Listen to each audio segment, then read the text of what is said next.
오후에도 남아 계셔서 고맙습니다.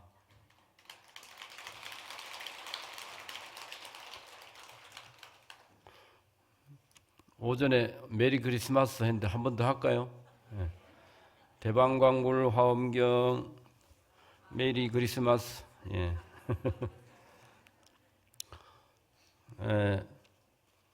오늘 하필 이제 성탄절 크리스마스라서 그런 말씀 드렸는데, 여러분들 불교 공부도 열심히 하시고 또 기독교 믿는 분들한테 좋은 점은 많이 배워야 됩니다.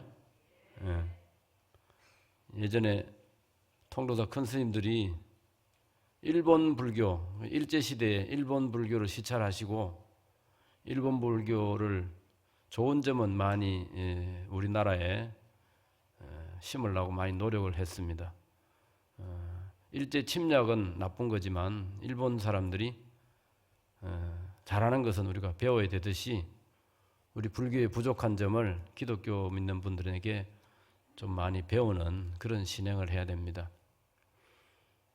그 기독교인들은 입교하는 순간에 적극적인 신행을 합니다. 다소 무리가 따르는 것처럼. 오늘 전체 주제가 우리 불자님들 적극적인 신행으로 역사의 주인공이 됩시다. 그런 말씀을 드린 이유가 바로 이제 오후 본문에 다 있습니다. 우리 이 작은 책 여러분 갖고 있습니까? 책이 좀 몇 남았는가 봐요. 다행입니다.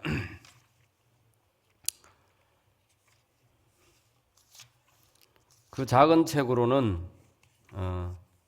82쪽이 되겠는데, 거기 98번 개송 먼저 같이 한번 읽어보겠습니다. 합장하시고, 시방세계 모든 곳마다 부처님이 여기 계시다 하지만 혹은 인간에 계시고 혹은 천궁에 계시고 열에는 모든 국토에 두루 편안히 계시지만 우리는 부처님이 지금 이 천궁에 계심을 보내. 옛날 분들은 그 한문으로 많이 했습니다. 개송에 나오는 한문은 그렇게 어렵지 않기 때문에 자리 정돈하는 시간에 제가 한번 읽어볼게요.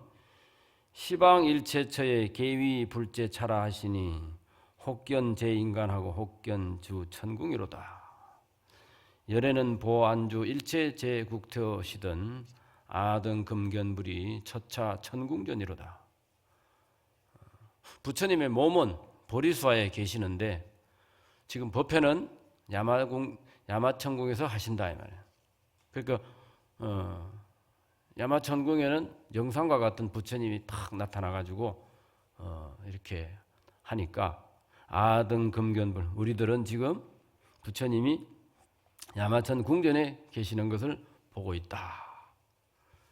지금 화면 나옵니까? 화면 오후에는 안 켰나? 그렇죠? 예. 거기 19쪽부터가 오후 본문입니다. 거기 천평 해놨죠. 세존께서 보리수화에서 성불하시고 수미산정에 올라 천상설법을 시작하고 다음 단계로 야마천궁을 올라서 설법하시니, 개송에 보이듯이 어떤 이는 인간에 계신다고 하고 어떤 사람은 천상에 계신다고 말하는 것은 부처님은 중생이 원하는 곳에 다 친히 가셔서 설법하신다. 그리고 저 앞에 열의 현상품에 보면 이런 개송이 있습니다. 수연부감 미부주나 이항처차 보리자라.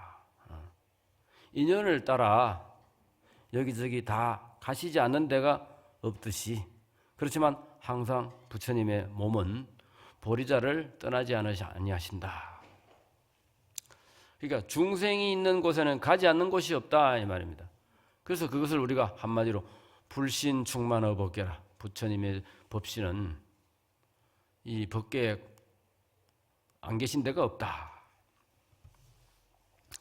오전에 말씀드린 것처럼 부처님은 생사에 자유자재하십니다.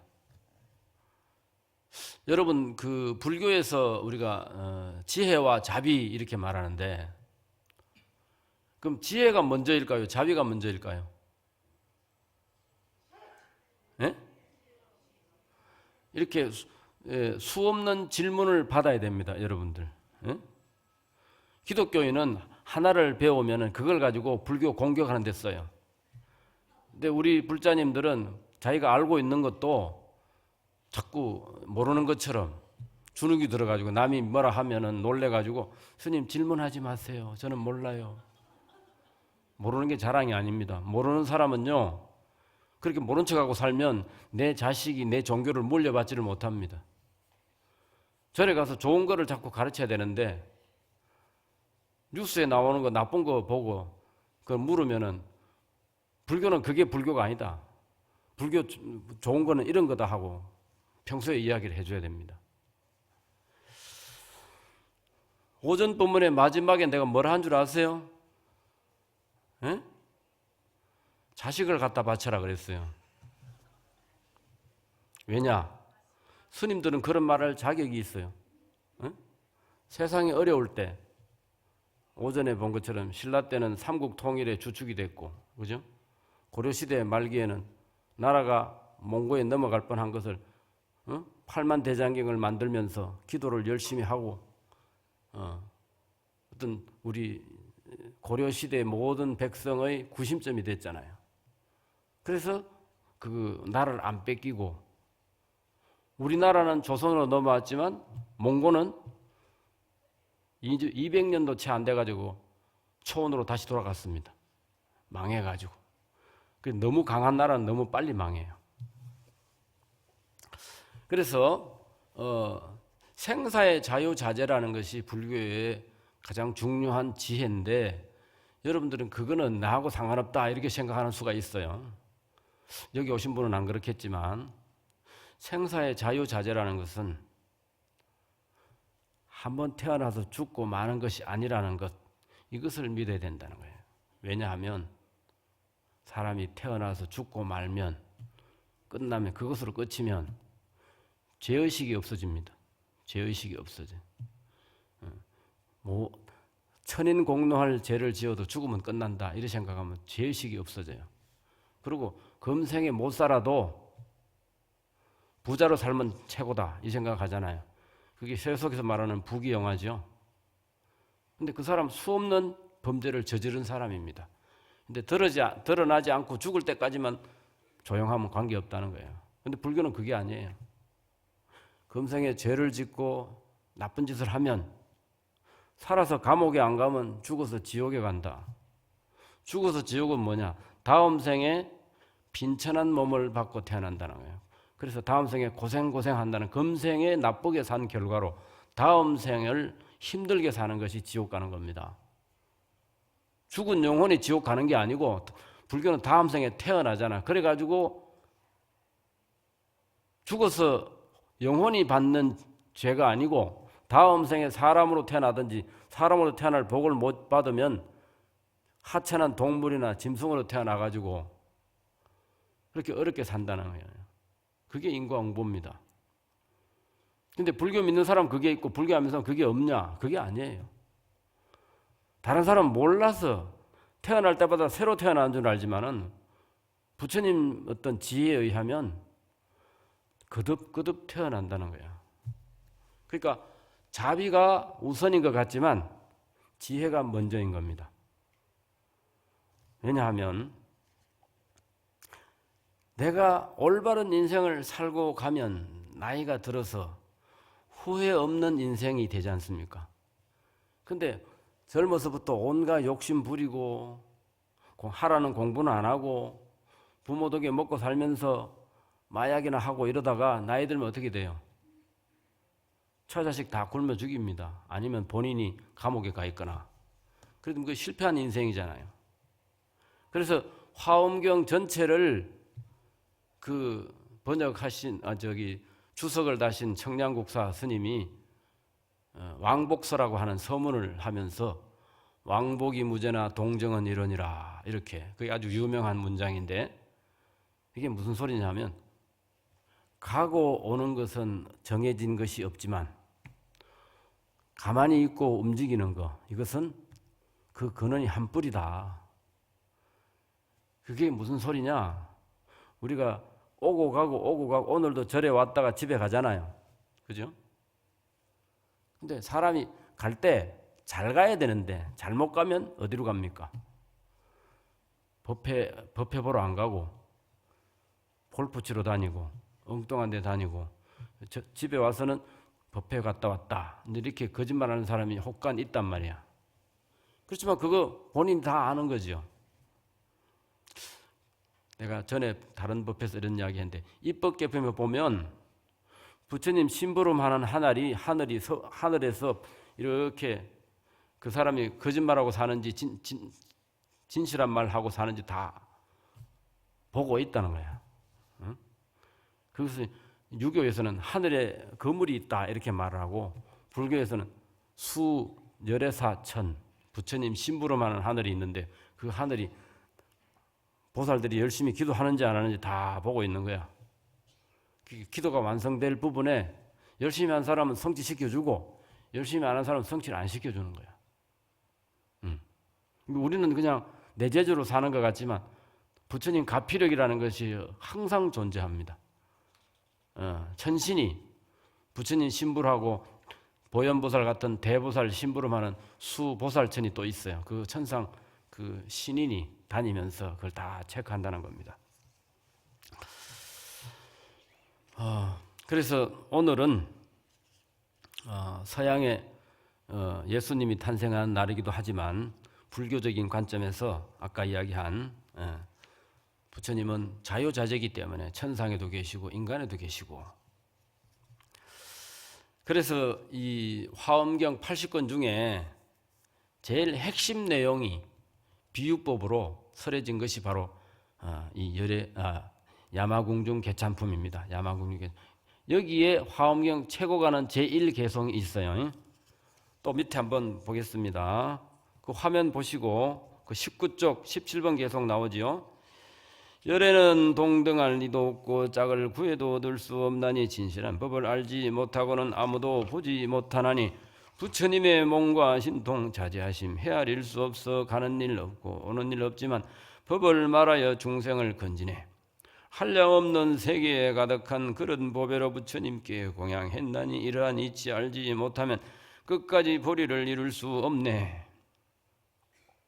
부처님은 오고 가는이 본래 없다. 없으면서도 계속 가고 오죠. 왜냐하면 본인을 위해서 가고 오는 것이 아니라 중생을 위해서 가고 오기 때문에 거기에는 집착이 없어요. 번뇌가 없어. 그것이 뭐냐? 생사의 자유자재를 얻은 사람이 하는 짓입니다. 그래서 화엄경의 결론은 보살행에 있다 그래요. 그래서 우리가 세세상행 보살도 그러잖아요. 이 대성불교는 뭔가를 하나를 얻고 거기에서 끝나는 게 아니고 또 서원을 세우고 또 서원을 세우고 그렇게 끝없이 서원을 세워가면서 중생을 위해서 사는 인격, 그게 바로 이제 보살의 인격이다. 그 다음에 이제 야마궁중 개찬품의 네 번째 승림보살장. 모든 법이라는 건 온데도 없고 누가 지은 이도 없다. 그렇죠? 그 기독교에서는 이 세상을 창조주 여호와가 지었다 그러잖아요. 근데 그 논리는 간단할지 모르지만 그거는 수많은 모순을 가지고 있는 잘못된 말이다. 불교는 모든 것이 인연으로 된다 그래요. 모든 법이 온 데도 없어. 그렇지만 왔어요. 그죠? 또 간 데도 없어. 우리 젊은 학생들이 좀 절에 와서 이래 공부를 해야 되는데 옛날에 그 70년대에 경봉 스님이 설법을 잘 하시니까 서울에 대학 다니던 학생이 일요일마다 부산에 집에 내려왔다가 토요일 날 왔다가 일요일 날 첫째 일요일 날 법회하러 가서 들었는데 옛날 큰 스님이 70, 80된 노인이 말씀하시기를 너희들 열애가 뭔지 아나? 이렇게 물었대요. 열애는 부처님 이름 아닙니까? 그 뜻이 뭐냐? 가만히 있으니까 열애라는 것은 오는 것 같지만 오는 것도 아니요. 가는 것 같지만 가는 것도 아니다. 너 살아가면서 그런 사람 봤나? 그죠? 여러분 보셨습니까? 오는 것 같지만 오는 것도 아니요. 가는 것 같지만 가는 것도 아니야. 뭐예요?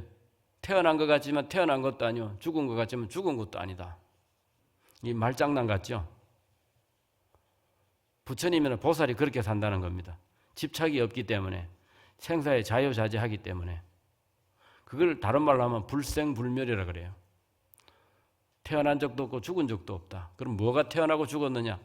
우리의 이 육신, 지수화풍으로 만든 육신은 오고 감이 있지만 우리의 정신, 영혼, 그것은 오고 감이 없다. 그래서 다음 생에 또 태어나는 거죠. 불교에서 제사를 받들어라 하는 것은 뭐냐? 과거 전생에 나를 낳아준 부모가 있기 때문에 내가 태어났죠.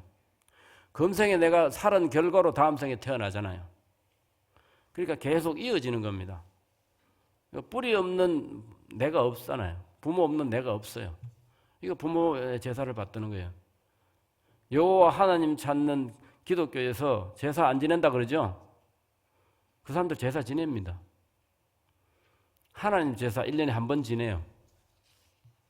그래서 내가 우리 불자들 보고 4대 봉제사 따로따로 지내지 말고 이제 먹고 살기 힘드니까 1년에 그 집의 조상님들 다 모아놓고 한 번 제사 지냅시다. 조상님 생각하는 날, 기독교에서 추수감사제에 천신한테 하나님한테 제사 지내잖아요. 그걸로 퉁치는 거야, 그 사람들은.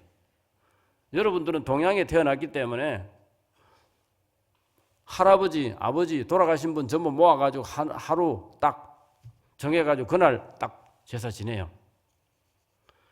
그러면서 조상한테서 내가 나왔다는 걸 확인을 해야 돼요. 그게 불교 믿는 사람의 자세입니다. 왜냐? 과거 전생의 결과로 지금이 있고 지금 살아온 결과로 내생이 있기 때문에 그냥 한번 태어났다가 팍 죽고 마는 게 아니에요, 불교는. 그래서 그 26번 모든 법이 온데도 없고 누가 지은 이도 없으며 어디로부터 난 데도 없나니 어떻다고 분별할 수가 없네. 온갖 법이 온 데가 없으니 그러므로 난 것이 아니요 이미 난 것이 아닌지라 멸한다고도 할 수 없네.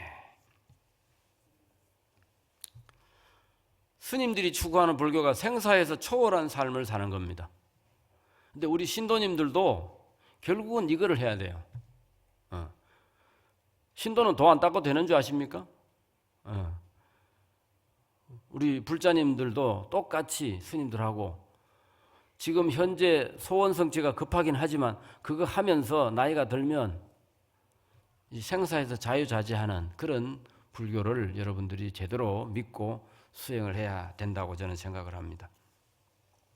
그렇죠. 거기서 본 생사에 대한 올바른 인식이 없기 때문에 죄의식이 없고 한 생의 모든 것을 하려고 하기 때문에 범죄를 저지르고 그래서 감옥으로 가거나 죽어서 더러운 이름을 남기죠. 그걸 오명이라 그럽니다. 자, 그러면 그 밑에 무예림 보살 그 화면 좀 내려보세요. 21쪽입니다. 열애어 넓고 크신 몸 끝없는 법계 가득함에 이 자리에서 떠나지 않고 온갖 곳에 두루 하도다. 만일 이러한 법을 듣고 공경하고 믿고 좋아하는 이는 세 가지 나쁜 갈래와 모든 고난을 길리 여일이 한량도 없고 셀 수도 없는 모든 세계를 두루 다니더라도 열애어 자제하신 힘을 지극한 정성으로 들으려 하라나.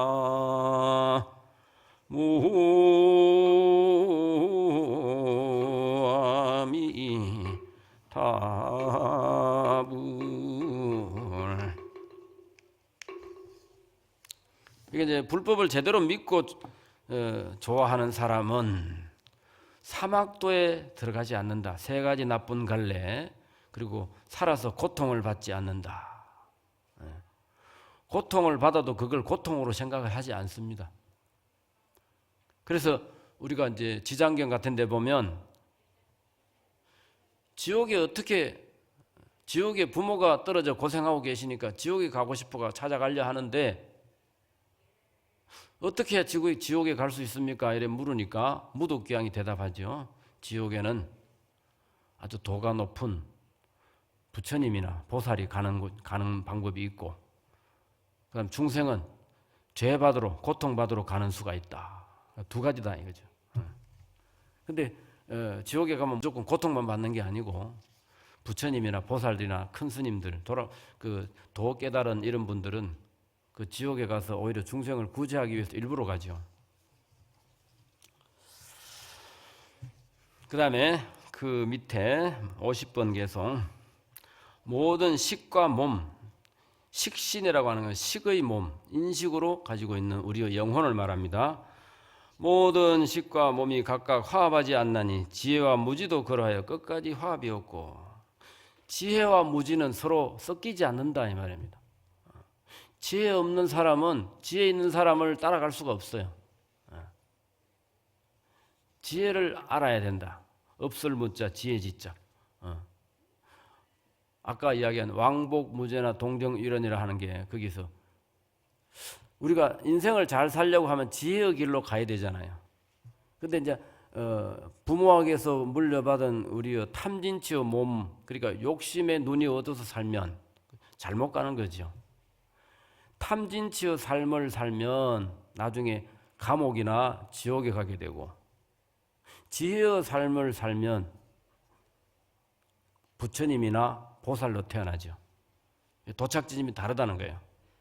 그래서 청량 스님이 말하기를, 가다가 잘못 간 줄 알면 다시 돌아가야 된다는 거예요.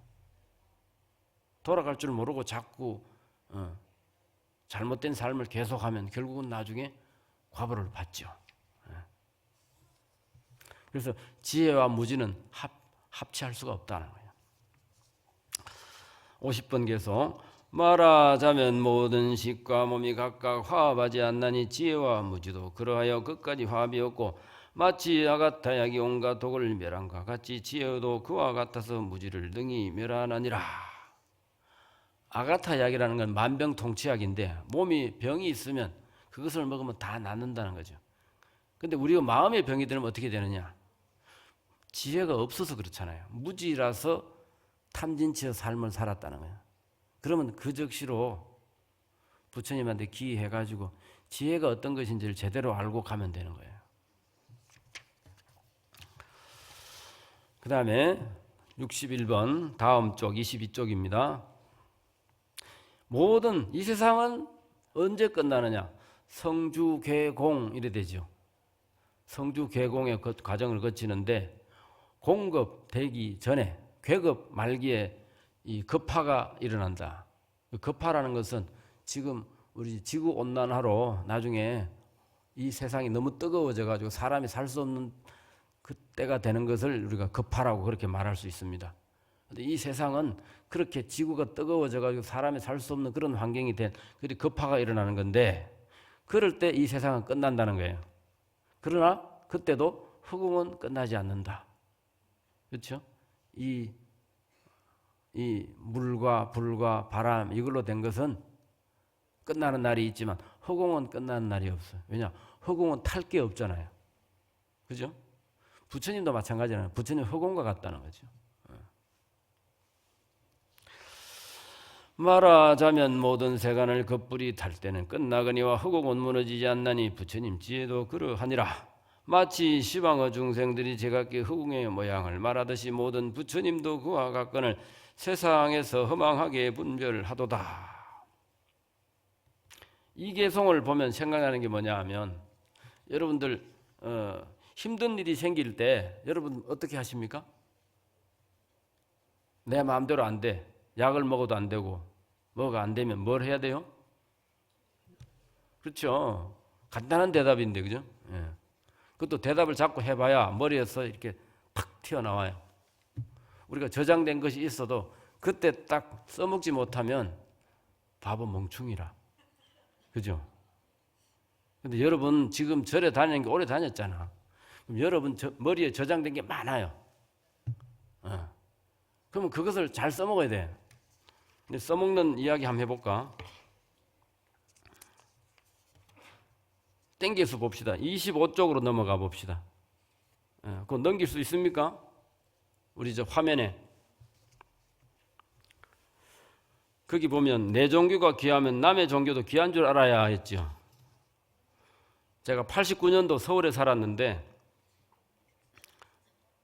여의도의 한 문화센터에 불교 강의를 하러 갔습니다. 그런데 그때 저는 이제 학생 신분이었는데 교수님이 여름 방학 때 어디 가면서 스님이 내 대신에 가서 요즘 말로 하면 서폐화 법사 하라는 거예요. 서폐화 법사.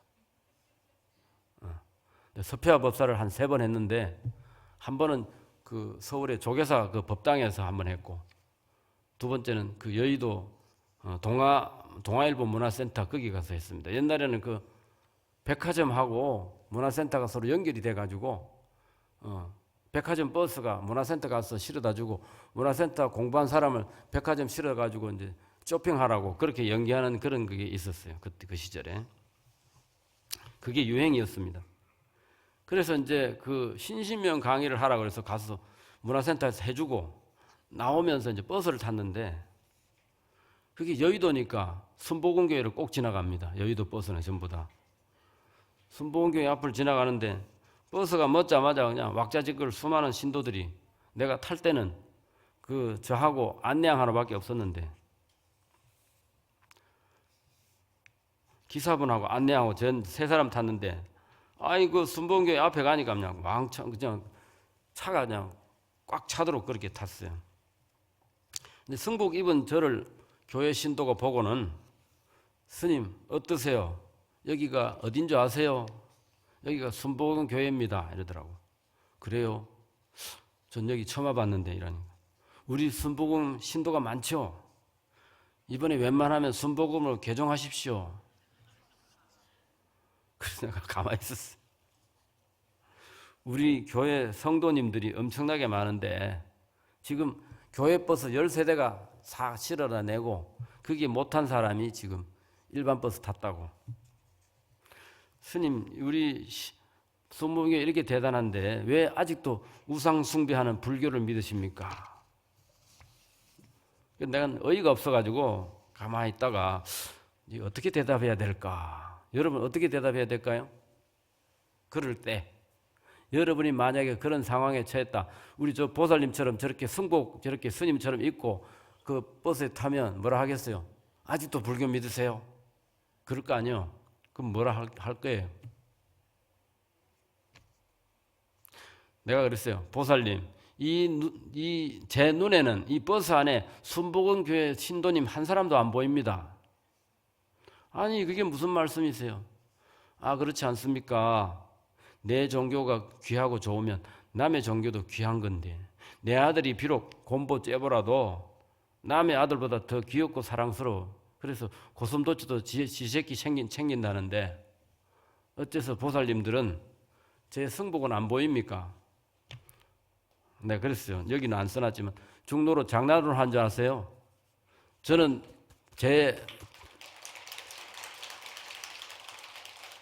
그때 내 나이가 29살이었어요. 저는 제 인생 전체를 부처님한테 바친 사람인데 당신들이 뭐라고 개종을 입에 담냐고. 그래서 내가 거꾸로 한번 생각해 볼까요? 우리 조영기 목사님이 그땐 조영기 씨라 그랬어요. 목사라도 안 하고. 조영기 씨가 만약에 해인사 철업법회 해인사 구경 갔는데 철업법회 마치고 나온 신도들이 딱 보고 그분이 너무 유명하니까 아이고 목사님 절에 잘 오셨습니다. 이 오신 김에 우리 개종합시다. 불교 믿읍시다. 이러면 조영기 씨 뭐라 할까? 네? 조영기 씨가 왜 개종을 해요? 조영기는 개종해도 되고 나는 개종해야 되고 그런 거야? 그런 거야? 이러니까 그건 아니죠. 조영기면 대단하고 나는 대단하지 않나 이 말이야.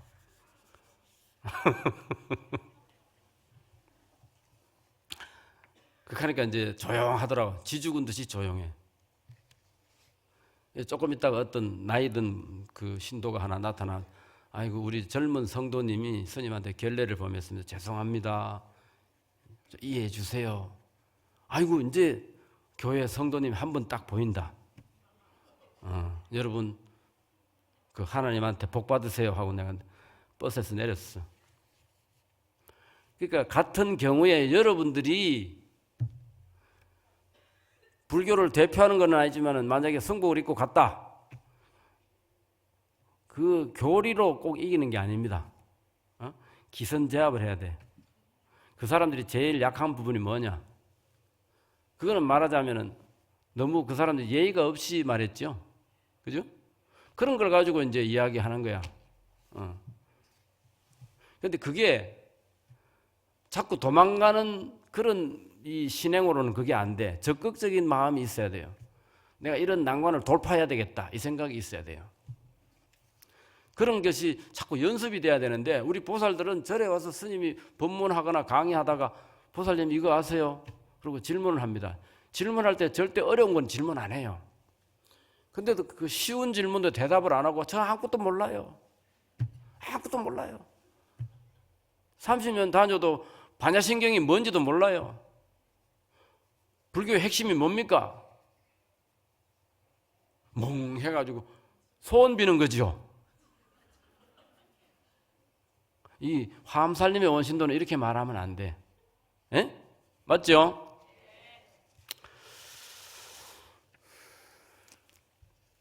다시 돌아가서 그 다음에 21쪽 넘어가서 그 22쪽입니다. 그렇죠? 아니, 요 화면으로 이야기하는 겁니다. 밑에 8번 영림보살장. 모든 온은 업이 근본이요 모든 업은 마음이 근본이다. 응? 온이 뭡니까? 우리 온, 색수상 행식이죠. 우리의 몸과 정신을 말합니다. 모든 온은 업이 근본이요. 내 육신으로 지은 업이 근본이다. 그럼 그 업은 뭐냐? 우리 마음이 근본이다. 이 마음에서 업이 나왔죠. 우리는 마음을 가지고 있는데 진심만 가지고 있을까요? 네. 진여의 마음을 진심이라 그럽니다. 지금 그거는 부처님하고 똑같아요. 그런데 우리의 마음에는 부모한테서 물려받은 탐진치의 몸이 있어요. 탐진치. 눈으로 볼 때 좋은 것만 보려고 하고 입으로 먹을 때 맛있는 것만 먹으려고 하잖아요. 그게 탐진치의 마음이에요. 그래서 그러니까 이제 우리가 마음을 잘못 쓰니까 업을 짓는다 이 말입니다. 결국 63번 계속 화면에 나옵니까? 모든 중생 세계는 다 삼세 가운데 있고 삼세 중생들은 모두 온 중에 있나니 모든 온은 업이 근본이요 모든 업은 마음이 근본이니 마음이란 법 요술 같음의 세간도 그러하니라. 여기서 이제 점차 이제 결론으로 가는데 모든 업은 마음이 근본이다. 마음이라는 것은 요술하는 것과 같다. 그죠? 그 마술사, 요술하는 사람이 그게 그런 것처럼 하지만 실제로 그런 게 아니잖아요. 그 다음에 이제 요 마술사 비유가 넘어가고 그 다음에는 화가의 비유가 나옵니다.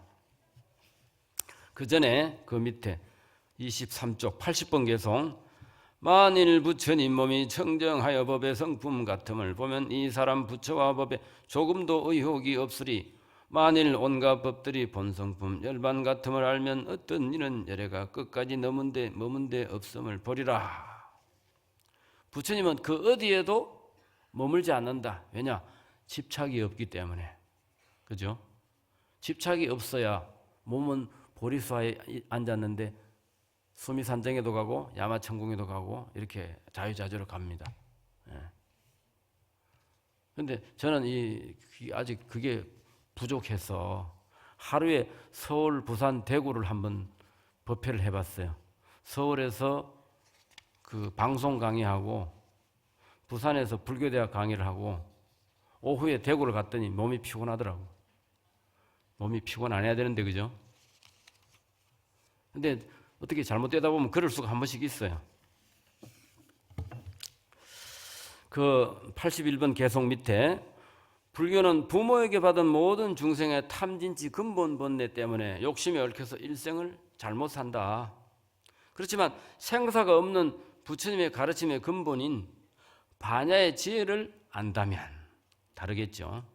그런데 반야의 지혜를 알지 못하면 결과적으로 잘못 사는 인생을 살게 되는 겁니다. 세상에 살더라도 죄를 안 짓고 죄를 짓더라도 그걸 금방 참회하고 그리고 항상 내 마음속에 부처님의 진리를 따르는 마음이 있다면 결과적으로 나중에 불교 공부를 하겠죠. 근데 그것이 없으면 어떻게 될까?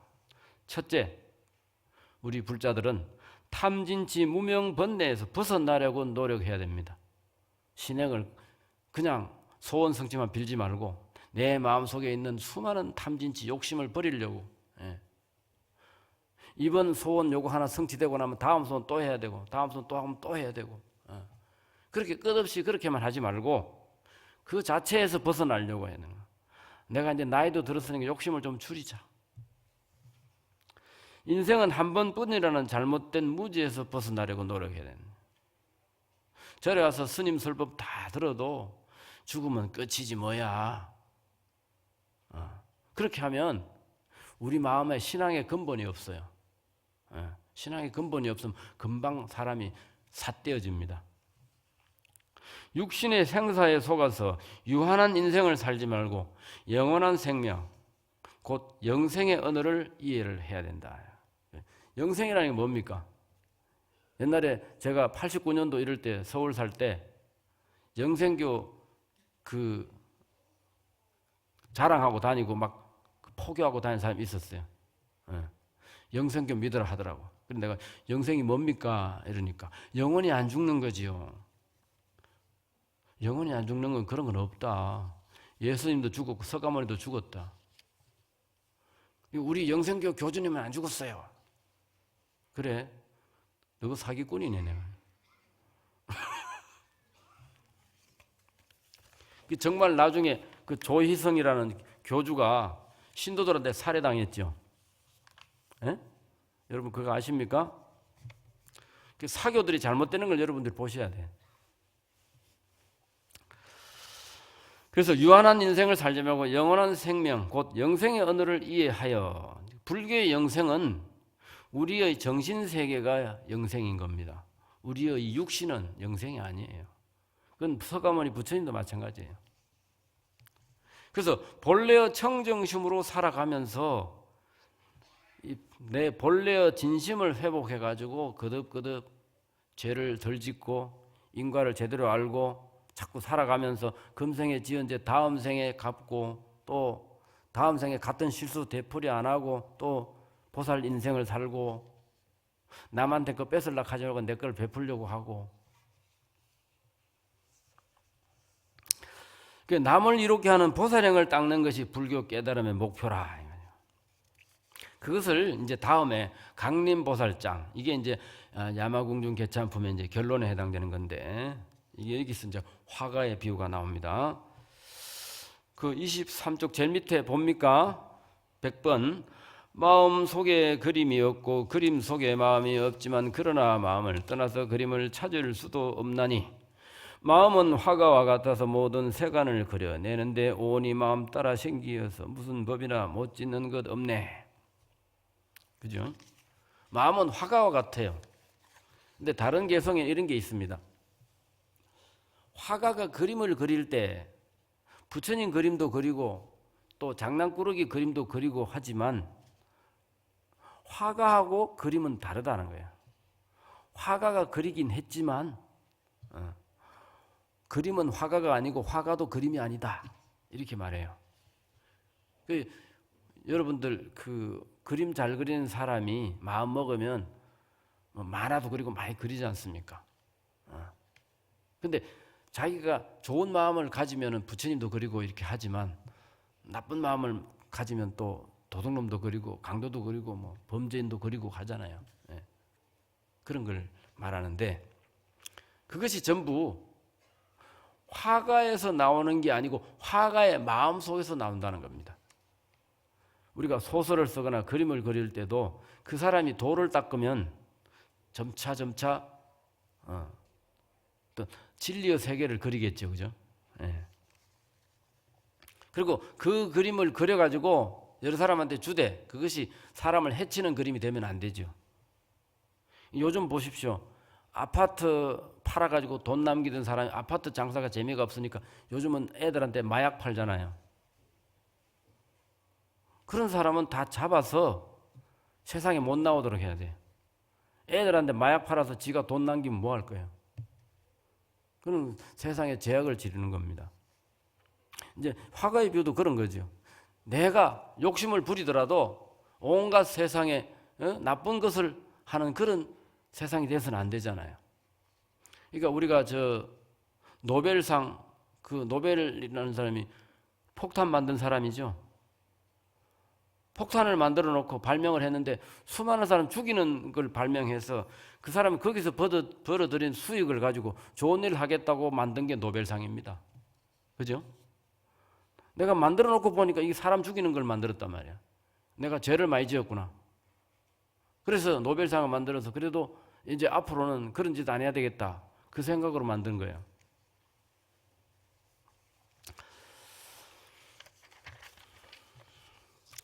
화가가 세간을 이것도 그려내고 저것도 그려내는데 그렇기 때문에 우리의 마음을 닦으면 이왕이면 좋은 거 만들겠죠.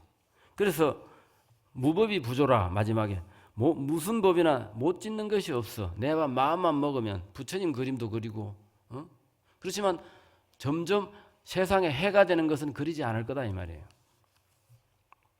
그 다음 102번 계속 마음과 같아 부처도 그러하고 부처와 같아 중생도 그러하니 부처나 마음이나 그 성품 모두 다함이 없네. 만일 어떤 사람이 삼세의 일체 부처님을 하려면 마땅히 법계의 성품이 모든 것이 마음으로 된 줄을 보라나.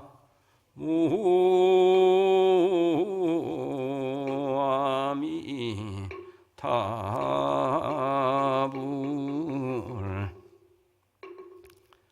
이게 이제 마음, 부처, 중생 이 세 가지를 나누고 이야기를 하는 겁니다. 그러니까 이 마음 때문에 부처도 생기고 중생도 생겼는데 마음의 입장으로 볼 때는 부처도 중생도 이 마음이 지어낸 거단 말이야. 그러니까 부처나 마음이나 그 본성품, 그 마음은 뭐가 될지 모른다. 다음이 없다는 것은 결론을 말할 수가 없어요.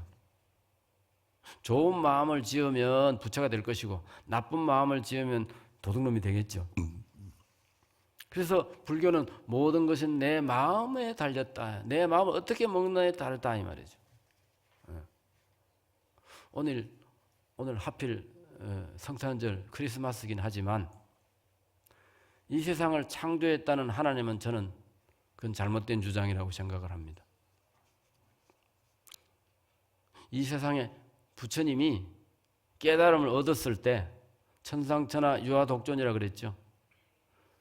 여러분 기독교 믿는 사람이 만약에 천상천하 유아독존 너가 그거 믿나? 이래 묻죠. 그게 무슨 소리야? 독불장군이라는 소리 아이가? 막 이렇게 하죠. 그럼 여러분 뭐라고 대답합니까? 핵심을 사람한테 설명할 줄 알아야 돼요. 그건 그 말이 아니고 부처님이 생사가 없는 진리를 처음으로 깨달았기 때문에 자기 혼자가 지금 그 진리를 처음 깨달았다 그 소리다. 그거를 깨닫는 순간 당신을 수행해서 보니까 이 세상에 신이란 건 존재하지 않는다. 창조주 하나님은 없다. 그걸 말한 거다.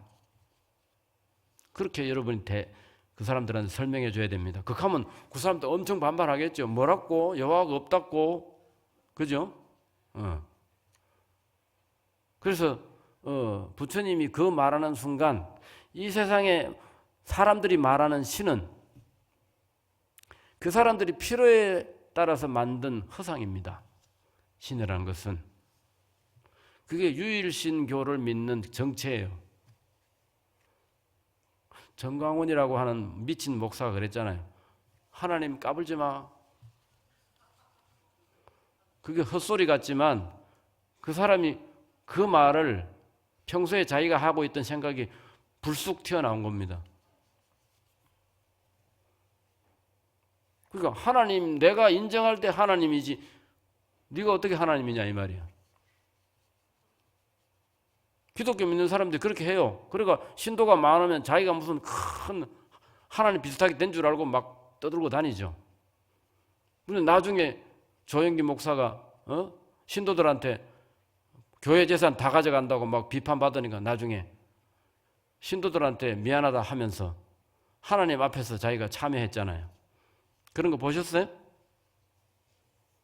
아니, 재판해가지고 이제 다 묻기 들어가게 생겼으니까 내가 미안하다고 하나님 앞에서 뒤에 신도들 꽉 있는 데서 자기 잘못을 시인을 했어요. 그러니까 우리가 뉴스를 볼 때 쓸데없는 그 뉴스 자꾸 볼락 하지 말고 그 핵심을 봐야 돼요. 그래서 우리 불교를 대표하는 개송, 화엄경을 대표하는 개송이 이 103번 개송입니다. 약인 용료지 삼세 일체 버린된 음관법개성의 일체유심존이라. 모든 것은 네가 지었느니라. 네 마음이 지었느니라. 이걸 두 가지만 유심이라 그럽니다. 오직 유자, 마음 심자. 오직 네 마음이 모든 것을 다 만들었다. 아까 그랬죠? 온이 내 마음에서 나왔다 그랬잖아요. 강림장에서 화가의 비유처럼 마음을 떠나 그림이 없고 그림 속에 마음이 없듯이 마음과 부처와 중생 그 성품은 다함이 없이 무엇이든 내 마음을 어떻게 먹느냐에 따라서 결과가 달라진다.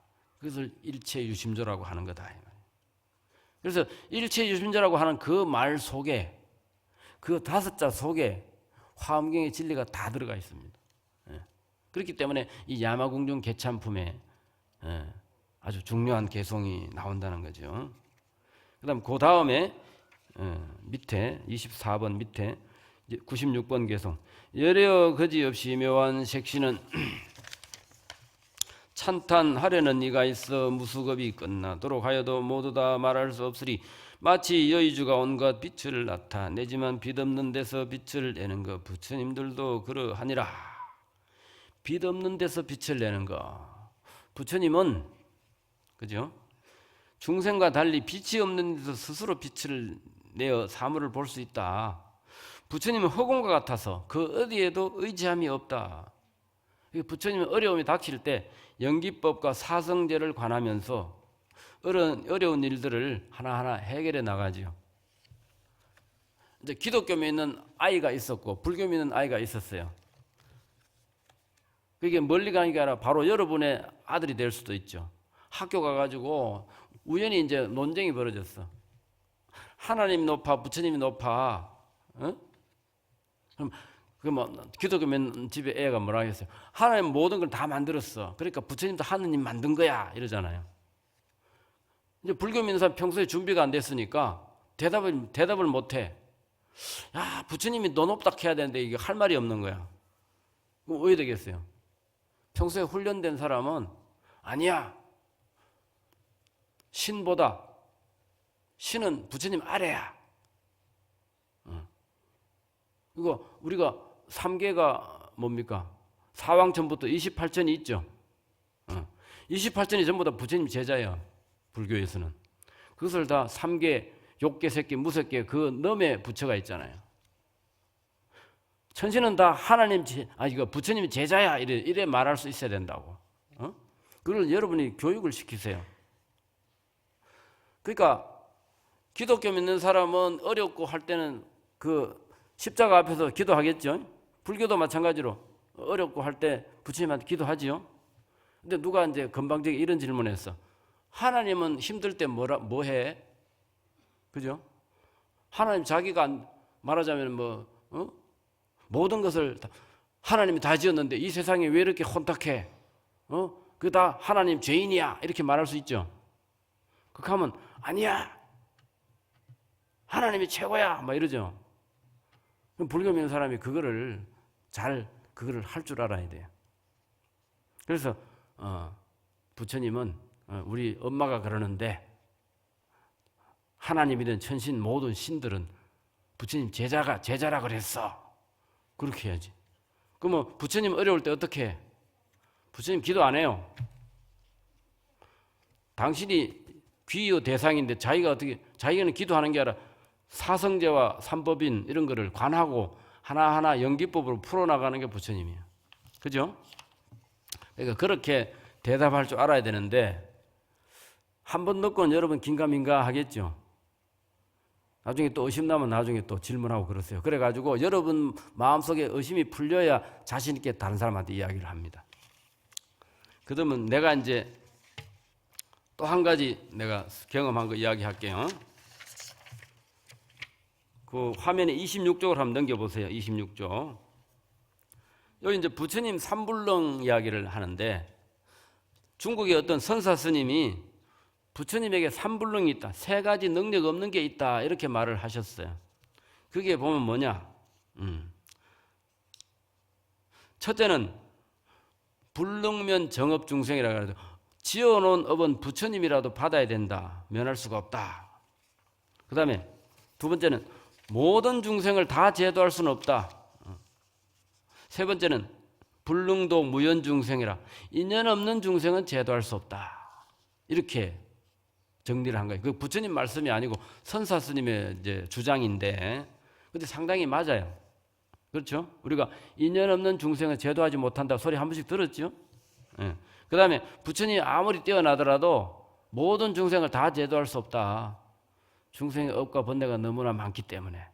그래서 보현보살이라든가 지장보살은 모든 중생이 다 성불할 때까지 자기는 성불을 미루겠다. 그렇게 했어요.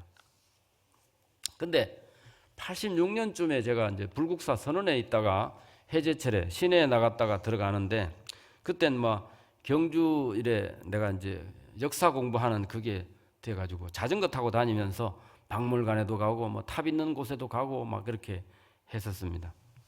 근데 저녁에 이제 한 4시쯤 돼가지고 자전거를 한쪽에 넣어놓고 그러고 이제 절에 올라가려 하는데 어떤 보살이 쫓아오더니 스님 안녕하세요 그러더라고. 그래 내가 누구십니까? 어디서 봤더라? 내가 이랬거든. 그러니까 스님은 삼불능을 아세요? 그래 내가 그 내남 쪽에 그 남산 밑에 가면 삼불사가 있거든요. 삼불사 말입니까? 이러니까 아니요. 석가모니는 세 가지 능력이 없다. 그거 아세요? 그래서 나는 그때 그걸 잘 몰랐거든 사실. 보살이 그때 제대로 한번 이야기해 보세요. 잘 아는지 봅시다. 내가 이랬어.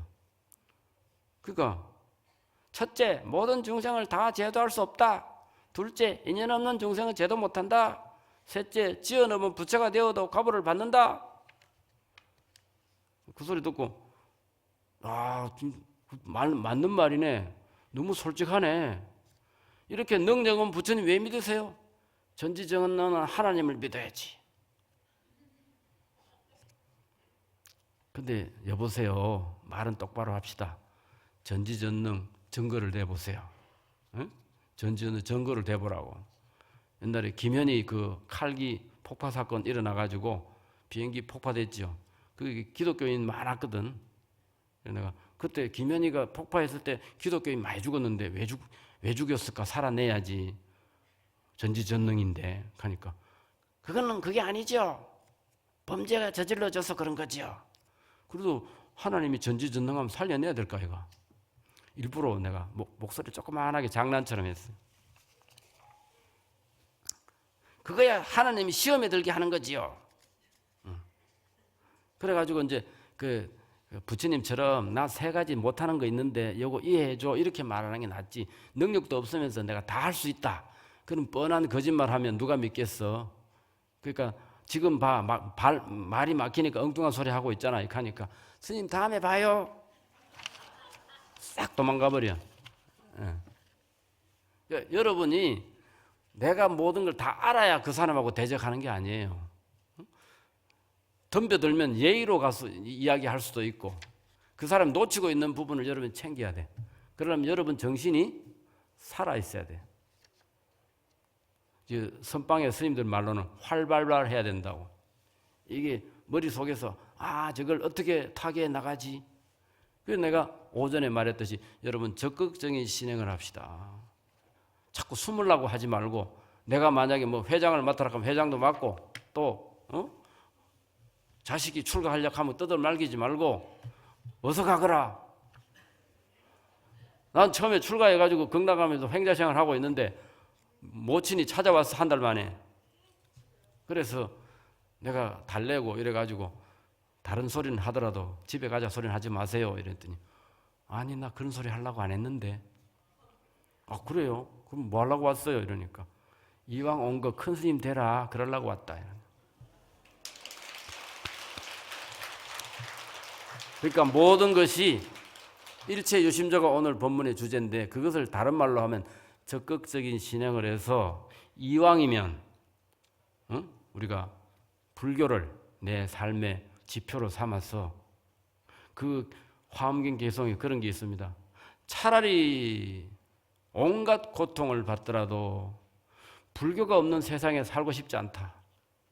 차라리 모든 희노애락 부귀영화를 누리더라도 부처님 없는 데서는 난 그런 거 받고 싶지 않다. 이게 오늘날 우리들이 정신 차리라고 부처님이 설해놓은 그런 개송이에요. 이 안에 책에 중간에 보면 차라리라는 걸로 계속되는 그런 그 구절이 있다. 그러니까 집에 가서 살펴보세요. 내가 여러분한테 법보시 하는 겁니다. 성불합시다.